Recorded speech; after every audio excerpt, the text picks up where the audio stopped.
Chapter 1. The Omen. Ravenna, March 1512. A shadow swept through the cobbled streets of the ancient city, colder than the winter winds, whispering through every household. Rumors moved faster than truth, and fear faster still.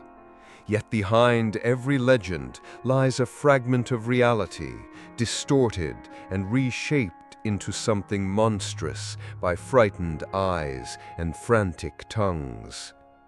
Our story begins in a small, quiet room, lit only by the faint glow of a trembling candle flame. Sebastiano di Brancatedalini, a humble diarist whose writings barely reached beyond his chamber, penned these fearful words. Today, news reached Pope Julius II in Rome of a monstrous birth. An infant born, they say, of unholy union, a friar and a nun. Its twisted form carried symbols of both terror and prophecy. A horned head, letters etched mysteriously into its chest, YXV. One leg bore fur and hoof, while from the thigh of the other stared a living human eye. Truly, God's wrath is upon us. Sebastiano's hand shook as he placed the quill down.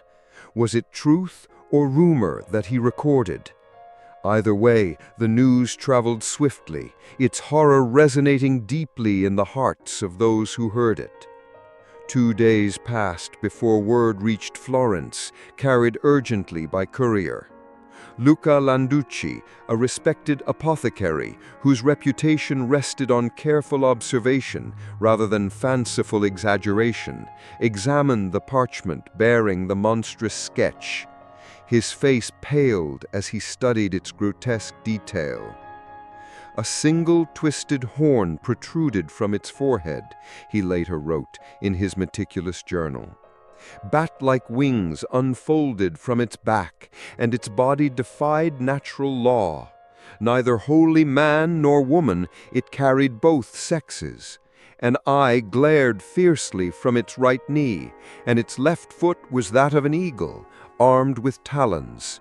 Landucci, a man of reason, now stood helpless before this grotesque depiction. He knew enough of medicine to recognize deformities, but this exceeded all earthly logic. A creeping unease stirred within him as he copied the monstrous image, knowing he would perpetuate the fear, but powerless to resist the urge to document what had now etched itself irrevocably into his mind. Yet the monster of Ravenna was no mere private horror. Soon enough, whispers erupted into screams that echoed across town squares and through cathedral halls, carried by clergy and peasants alike. Like wildfire, word of the monster child crossed borders, igniting fears and beliefs alike. March 1512 was already a month heavy with dread, a time when Europe teetered on the brink of war. The impending Battle of Ravenna hung over Italy like storm clouds. To many, the birth of this hideous creature was a message from God, a sign too terrible to be misunderstood. Giovanni Battista, a simple laborer, walked nervously past the church gates, glancing fearfully toward the monastery walls. Ever since news broke of the creature's birth, he and others avoided the holy grounds, crossing themselves furtively whenever they approached too near. "The devil himself has come," Giovanni murmured, clutching tightly the silver cross hanging around his neck. What else could explain such horror? Inside the monastery walls, however, a different fear was brewing. Friar Lorenzo paced the damp corridors, his brow beaded with anxious sweat. The accusations had been swift and merciless. Rumors of an illicit affair, whispers of sin inside holy chambers. Lorenzo's name appeared suddenly in tavern gossip, connected inevitably to Sister Francesca, a quiet young nun who now lay hidden away, mourning her mysterious loss. But Lorenzo knew no such sin, at least none he could recall clearly. And yet his mind betrayed him with visions, fragments of forgotten nights spent in feverish prayer and strange nightmares that left him trembling at dawn. Was it guilt or madness that clouded his memory? "What do you recall, Lorenzo?" Father Marco's voice echoed sternly behind him. Interrupting his tortured thoughts, "Nothing," Lorenzo insisted, desperation cracking his voice. "I swear before Almighty God, I have done nothing to warrant such evil." Father Marco sighed deeply. "And yet it is your name whispered alongside Francesca's, and it is you the two accused by the masses. Soon Rome will send inquisitors. Pray your innocence is clearer to them than it appears to us."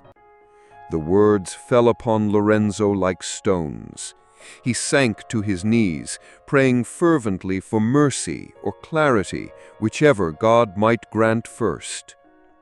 Far from Lorenzo's torment, Pope Julius II himself sat uneasy in his chambers, fingers tapping restlessly upon the velvet armrests of his gilded chair. The monster of Ravenna had shaken even the holy seat, casting doubt upon its authority and holiness. What cruel irony, he thought, that such wickedness emerged on the eve of his own struggle for power, as France threatened war upon Italy's doorstep. "Bring the image," Julius commanded quietly. A servant handed over a rolled parchment. The Pope slowly unraveled the scroll, recoiling slightly as the image stared back defiantly.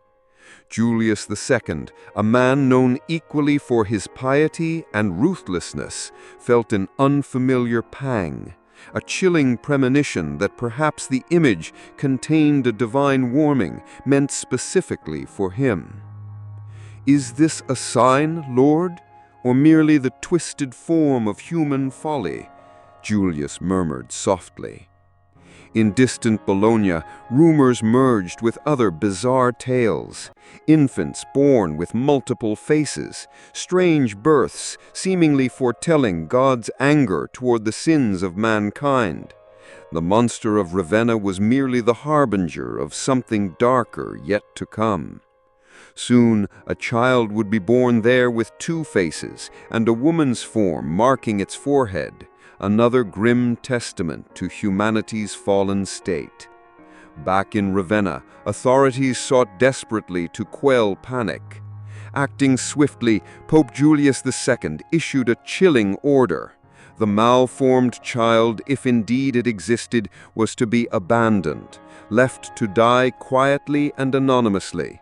Perhaps in death, he hoped, the monster would vanish, leaving behind only fading memory and whispered warnings. But fear is not so easily contained. Even after the infant's alleged demise, the legend grew. Poets and storytellers wove increasingly lurid descriptions, now describing a creature with two heads, or later only a single clawed foot, its twisted image evolving into something ever more terrifying, ever more symbolic.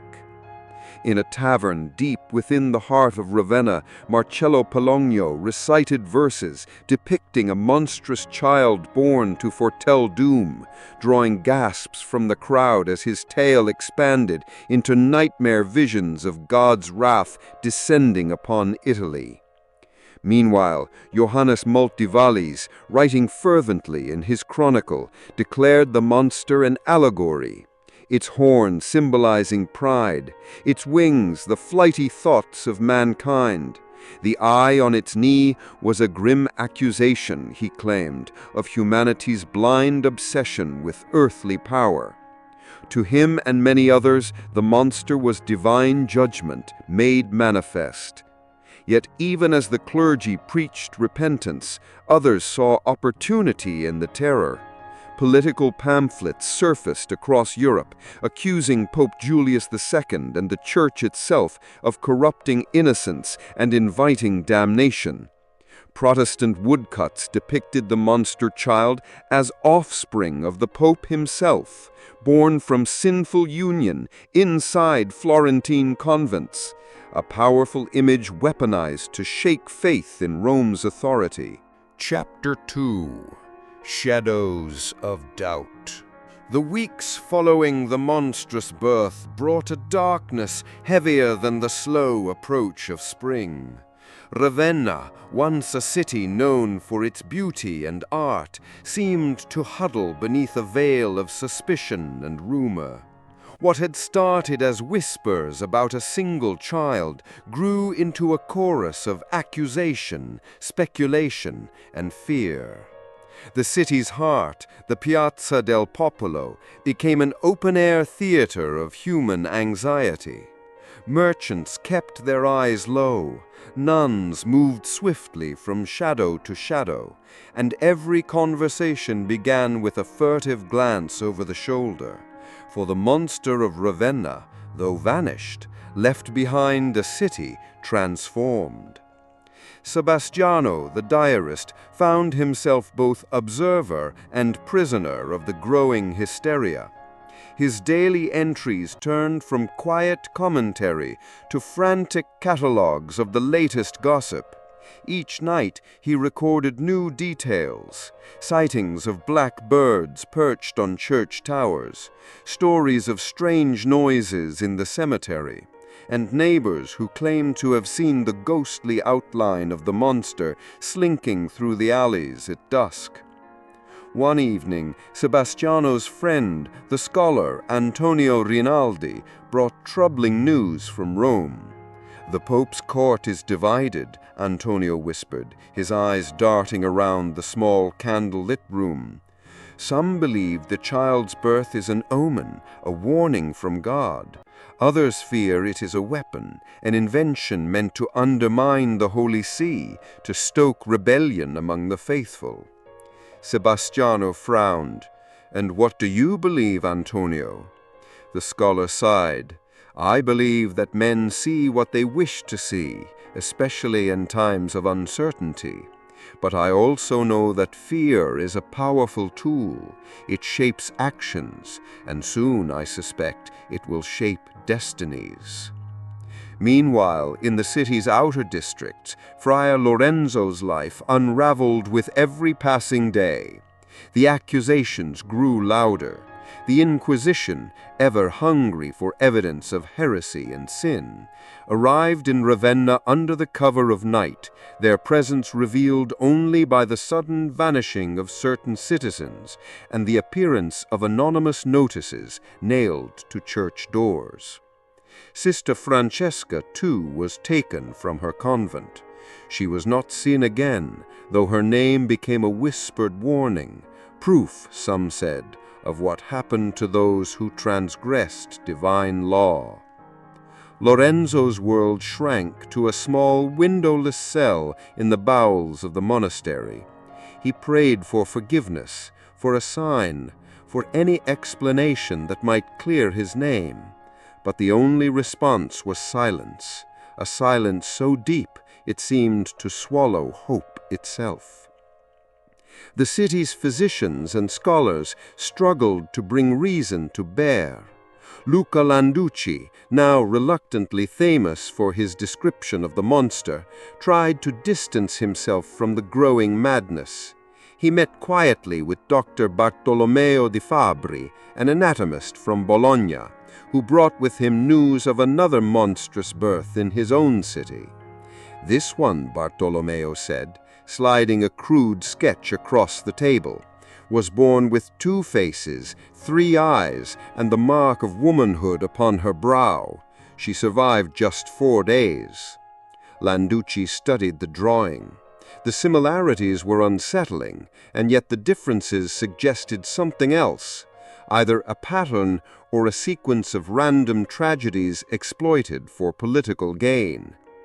"Is it possible," Landucci asked quietly, "that these are simply the cruel accidents of nature, that we in our fear create monsters where there are only children in pain. Bartolomeo nodded. Possible, yes, but what matters is not truth, but what people believe. Right now, the people of Ravenna and beyond believe the world is ending. They see monsters everywhere. In the papal chambers, Julius II wrestled with his own doubts. Each night, the Pope sought counsel from trusted advisors and his own conscience. The monstrous image haunted his dreams, sometimes as a malformed child, sometimes as a beast rising from the flames of war. One evening, as thunder rolled across Rome, the Pope summoned his astrologer, Giulio della Torre. "Tell me, Giulio," Julius demanded, "is this a sign? Am I being punished or warned?" The astrologer, a man with deep-set eyes and a voice like velvet, hesitated. "Holy Father, in the stars I see conflict and upheaval, but I also see a chance for redemption. The signs are unclear. Perhaps this monster is not a curse, but a test." The Pope grunted. "A test of what?" "Of faith, of wisdom, of your ability to lead the flock through darkness. The world changes, Holy Father. Old certainties fall away. Perhaps this monster is merely the shadow of that change." Julius stared into the flickering candlelight, his mind heavy with both guilt and resolve. Across Europe, news of the monster of Ravenna fed the fires of the Protestant Reformation. In Germany, woodcut prints circulated depicting the child as the spawn of papal sin, a monstrous warning to all who placed faith in the Church. In France and England, poets and pamphleteers argued that the creature's appearance foretold disaster for Italy, especially as war drew closer. Even the common people saw omens in every cloud, every strange animal, every child born with so much as a birthmark. Ravenna became a symbol, a cautionary tale, a myth in the making.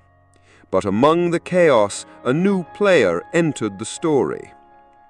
Her name was Isabella Fortunati, a young woman of unusual intellect and fierce independence. Daughter of a minor nobleman fallen on hard times, Isabella had studied medicine in secret, learning from old texts and the occasional sympathetic scholar. She refused to accept the easy explanations of monsters and omens.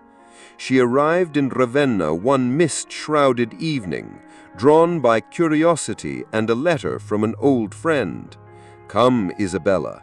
What you will find here may change your understanding of the world forever."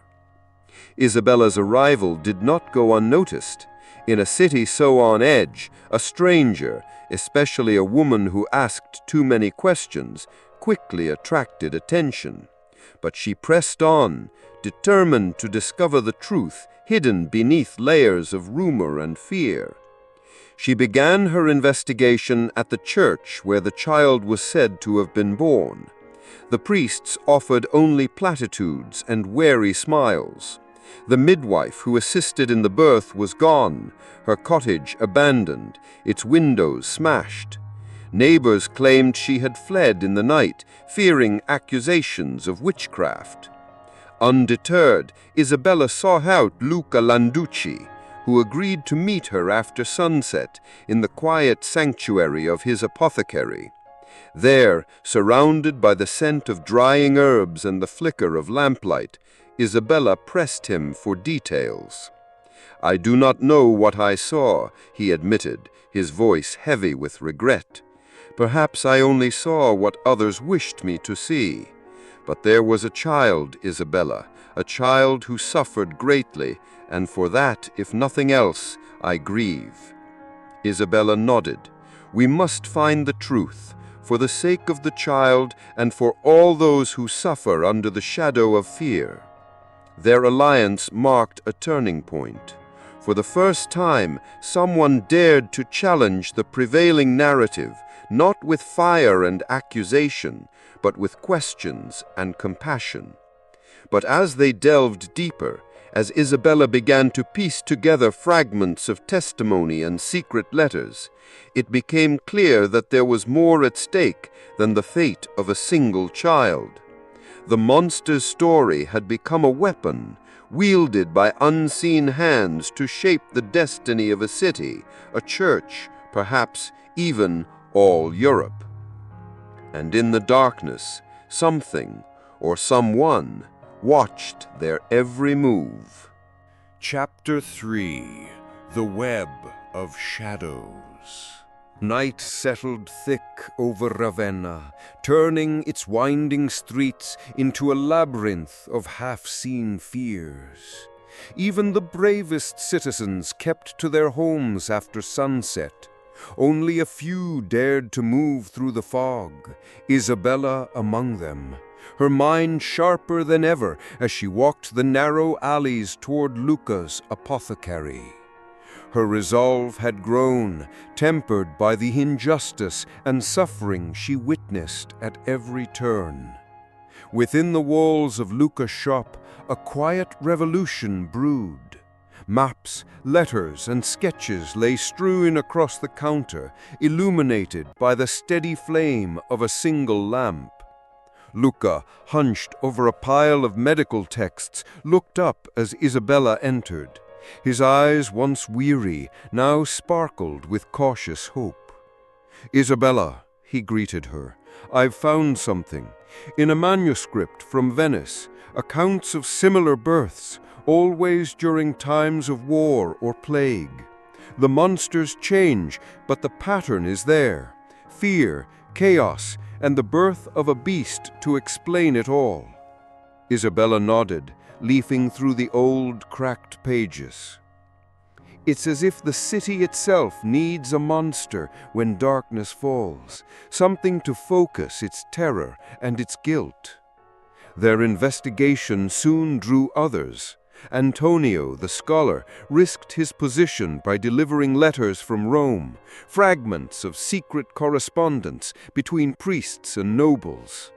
He revealed that the Inquisition's reach was longer than anyone guessed, and that eyes and ears waited everywhere. One letter in particular stood out. Signed only with the initials G.M., it spoke of a plot. The birth must be marked as a sign.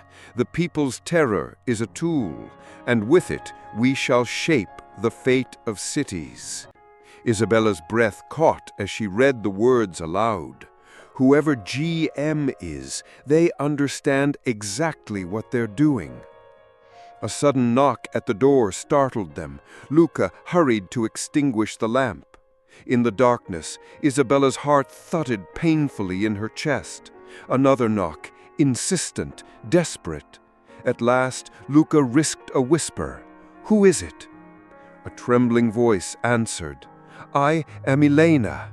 I was the midwife." With caution, they admitted her. Elena's eyes darted nervously, her hands fidgeting with the folds of her cloak. "I helped bring the child into the world," she confessed, "and I saw what others did not. A baby, terribly deformed, yes, but still only a child. It was the priests who spread the stories, adding horns, claws, and wings. They demanded silence, then threatened me when I refused." Tears shone on her cheeks. "I ran because they said I would be burned for sorcery. But I cannot let the lie live on. I will tell you all I know." Her testimony unlocked new doors. Isabella and Luca realized the stories had grown from a seed of truth, watered by fear and manipulated by powerful hands. Each retelling made the monster more terrible, until the real child was lost, replaced by a symbol of divine wrath. As days passed, Isabella became the target of whispered threats. She found strange symbols chalked on her door, warnings to leave Ravenna or face dire consequences. One night, her lodgings were ransacked. She understood. The same forces that fueled the monster's legend would do anything to keep their secrets buried. Meanwhile, in the Vatican, Pope Julius II sensed his grip slipping. Advisors debated how to respond as Protestant pamphlets and woodcuts spread across Europe, each one twisting the monster's story for their own ends. The Pope's astrologer, Giulio della Torre, warned him, "If you do not reclaim the narrative, Holy Father, it will destroy not just Ravenna, but your very authority." Desperate, Pope Julius II called for the Inquisitions to stamp out heresy and dissent in Ravenna. The city soon bristled with black-robed figures, and the chill of fear became a fever. More citizens disappeared. Bonfires smoldered at the edges of the piazza, their flames licking at the night as confessions, forced and false, were torn from trembling lips. Isabella, Luca, and Antonio met in secret, planning to flee with Elena and her testimony. But time worked against them. The Inquisition closed in, their net tightening with every passing hour. One final night before their planned escape, Isabella received an unexpected visitor, a boy no older than 12, with haunted eyes. "My mother was with Sister Francesca. She hid the child in a crypt beneath the old church. She said he was alive, at least for a little while." A new, more complicated truth began to form. Had the child truly died as the Pope decreed, or had others intervened, either for mercy or for their own purposes? Compelled by hope and dread, Isabella and her companions followed the boy's directions. They slipped through the sleeping city, entering the crumbling church just before dawn. In the crypt below, they discovered evidence, not a monster's tomb, but the simple grave of a child. Candles, some fresh, some melted down to puddles, suggested others had visited, perhaps to mourn, perhaps to pray. In the flickering light, Isabella saw a name carved into the stone. Benedetto. Not a beast, not an omen, but a child. Human, fragile, and lost. Suddenly, footsteps echoed above. The Inquisition had tracked them. A frantic escape followed, winding through subterranean passages that twisted beneath the ancient city. At last, breathless and battered, the group emerged outside the walls, free for the moment, but marked as fugitives. Isabella turned to the others, her eyes ablaze with conviction. "We must tell the world what we found, not just for Benedetto, but for every child turned to a monster by the fears of men." Chapter 4. Unveiling the Unseen. Dawn broke over the countryside outside Ravenna, washing the fields in a pale, anxious gold. For the first time in weeks, Isabella allowed herself a breath of fresh air unfettered by city walls and suspicious glances. She and her companions, Luca, Antonio, and the midwife Elena, had escaped, but every mile away from Ravenna only brought new uncertainties. Their minds carried the weight of what they had discovered. Not a monster, but a child, Benedetto, turned into legend by the world's hunger for omens. As the group hid in an abandoned farmhouse, Isabella drafted a letter that would change the course of many lives. She wrote in a clear, steady hand, "To those who would know the truth, the monster of Ravenna was no beast, no wrathful sign from God, but a child, deformed and suffering, exploited by those who sought to use fear for power."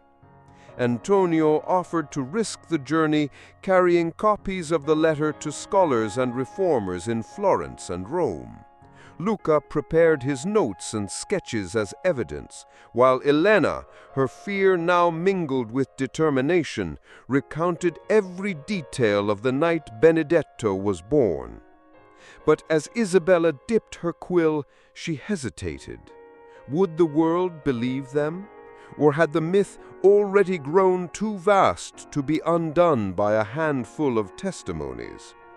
Meanwhile, in Ravenna, the aftermath of their escape left the Inquisition furious and anxious.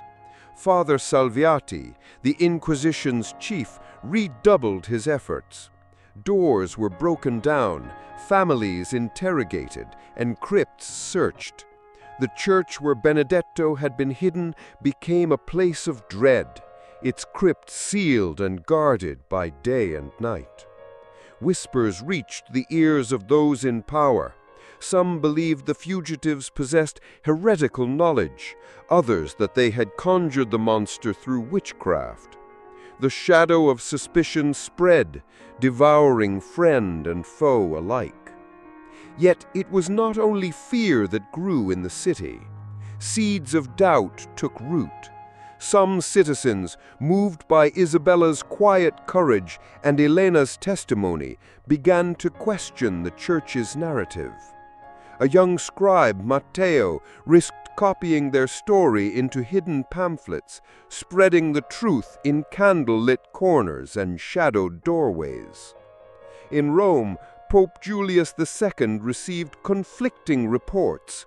His agent described a city on the brink of revolt, the Inquisition growing desperate, and Protestant pamphlets in Germany using the monster of Ravenna as proof of Catholic corruption.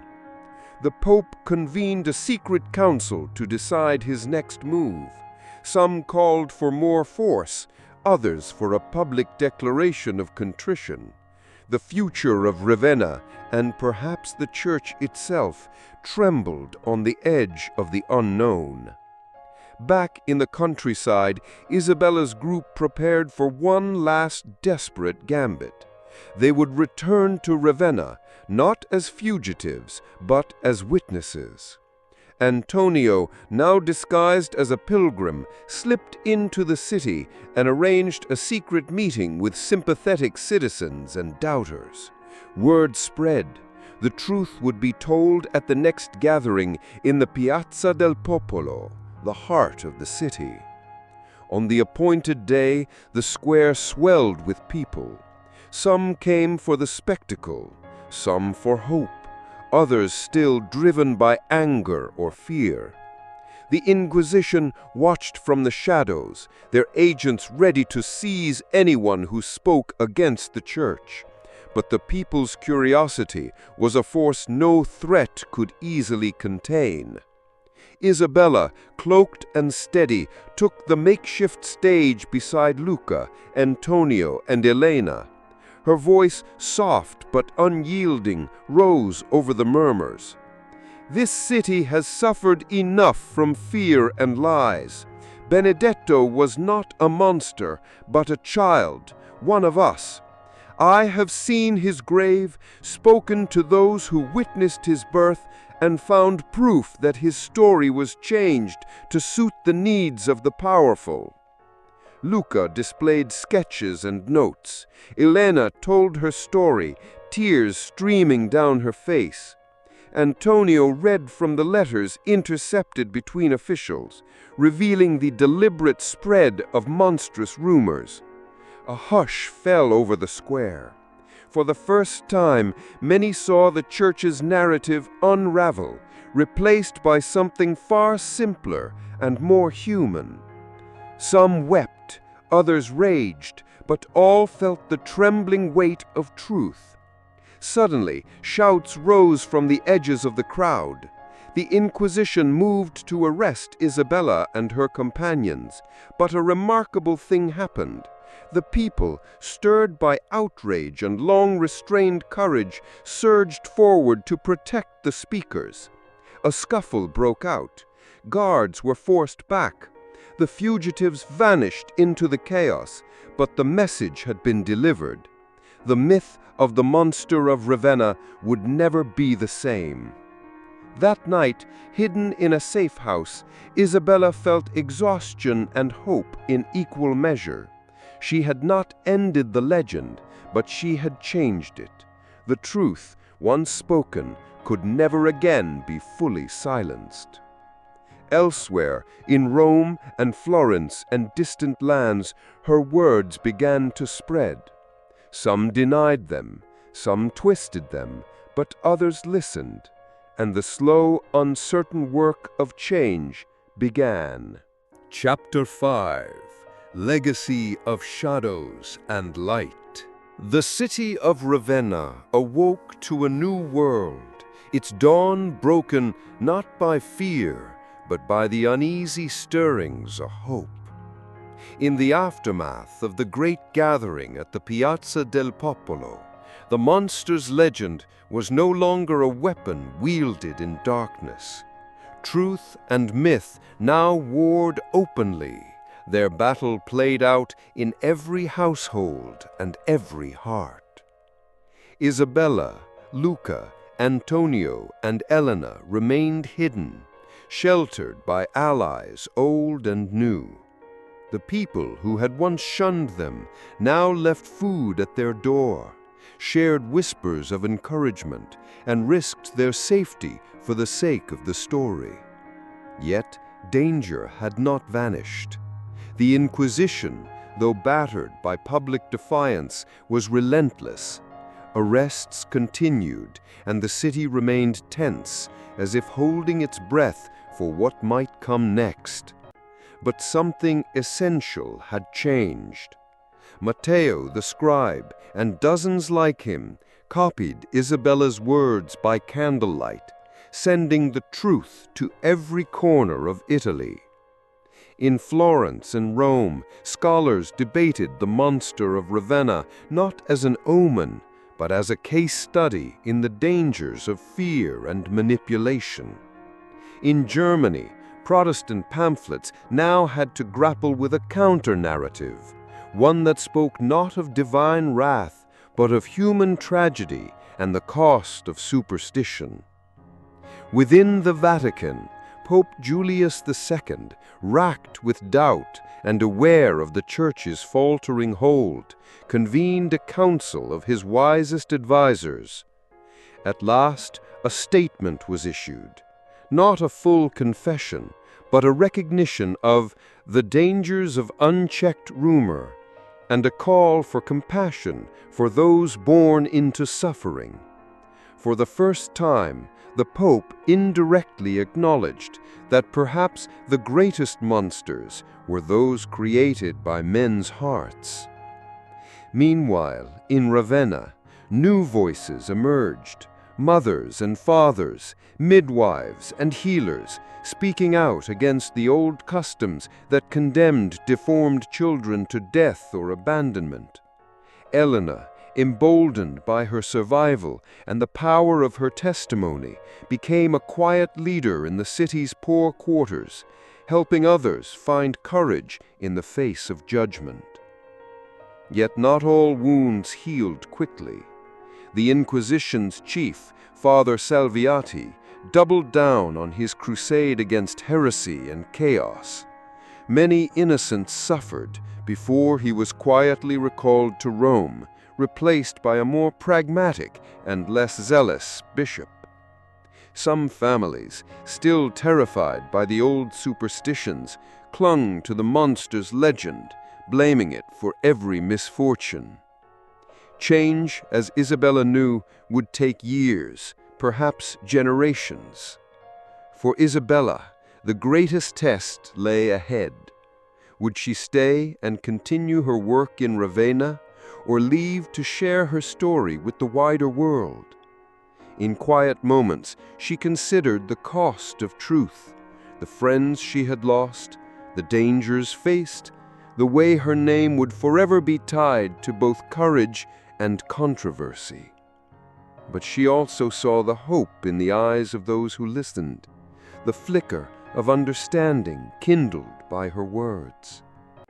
One evening, Luca found her in the old farmhouse, pen in hand. You could go to Florence or even to Rome. They would welcome you. There are scholars who need your voice. Isabella smiled, sadness and pride mingling in her expression. Perhaps, but for now, Ravenna needs me. And Benedetto's story is not just mine to tell. It belongs to all those who have ever been made monsters by the world's fears. Spring came early that year, softening the scars left by winter's cruelty. In time, Ravenna's children played again in the streets, their laughter echoing through alleys once haunted by shadows.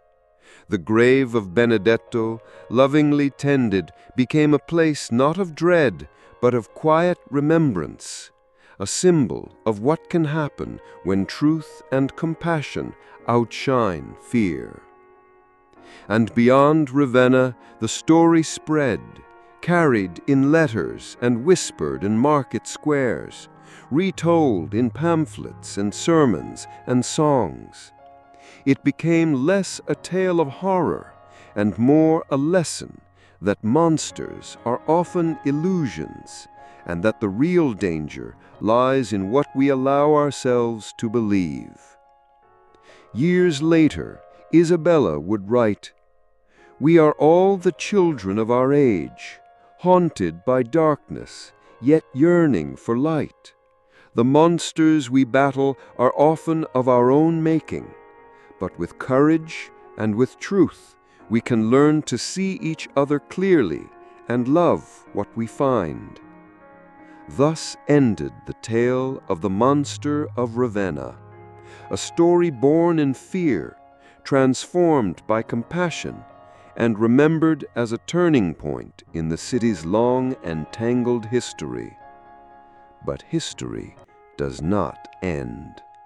Each generation writes its own legends, faces its own monsters, and chooses again and again between fear and hope. And so the story lives on, echoing into the future, an eternal reminder of the power and the peril of stories.